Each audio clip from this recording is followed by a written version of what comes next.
You know what's really funny at the moment? The weather forecast is it's going to snow over the next 3 days. Everyone's losing their shit. I ain't. I got one of them. Right, so client's all done, and now it's time for me to do my thing. Push back today, chest, shoulders, tricep. Let's go.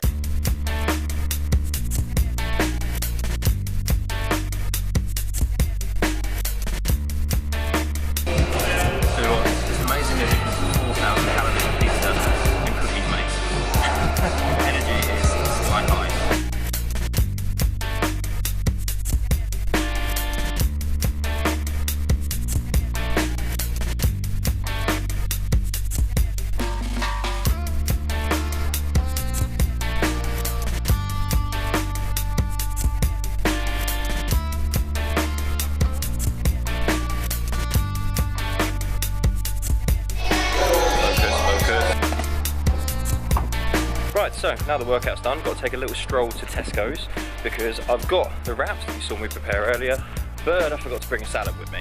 So we are going shopping.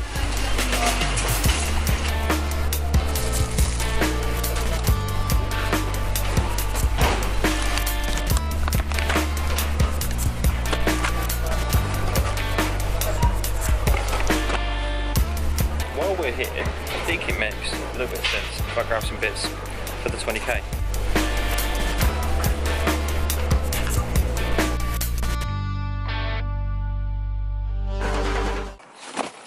Right, so gym all done, clients all done, just in the truck about to head back home, but I thought I'd talk to you guys briefly, and the whole reason you probably joined into this video is to talk about snacks. Common to most people's misconception, snacks are not meant to cure hunger. They are meant to bridge the gap between meals. So for example, I'm just about to head back now and have my usual kind of afternoon snack.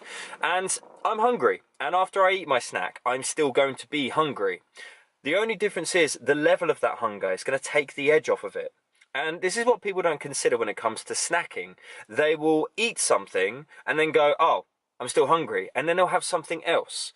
And then go, oh, I'm still hungry. And then they'll have something else and else and else and else and else. And there are two factors that come into play here. One is there's something called the 20-minute rule. Your body takes a little bit of time from your stomach to tell your brain that it's got something in it. So if you eat something, it's going to take about 20 minutes before your stomach goes, by the way, brain, we've just eaten, and to take the edge off the hunger. So you have to allow your body time to send these signals. The second thing to consider is what you're actually eating. Now, when it comes to a snack, as I said, it's about taking the edge off hunger and bridging the gap to help you get to the next meal. The easiest way of doing this is to make sure you're consuming something protein-based. Protein takes longer to break down. It's very, very good for satiety. So this is why things like protein bars and chicken bites, that kind of thing, comes in really handy for a snack. But it's important to remember that your hunger is not going to go. It's not going to take it away. I mean, this is the reason that so many people put on weight through snacking. They expect to eat and hunger to be dissolved and disappeared. And that just isn't going to happen.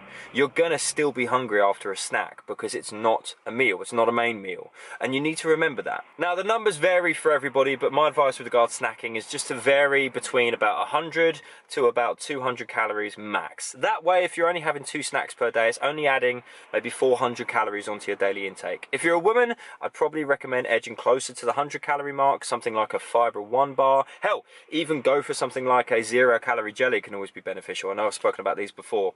But remember the purpose of a snack. Don't do what the majority of people that are overweight do and use a snack as a hunger cure. It's not. So, hopefully you enjoyed that video. Just got back home and it's funny enough, just started to snow. So, I'll catch you on the next one. If you enjoyed it, do feel free to share it with your friends and I will see you tomorrow night.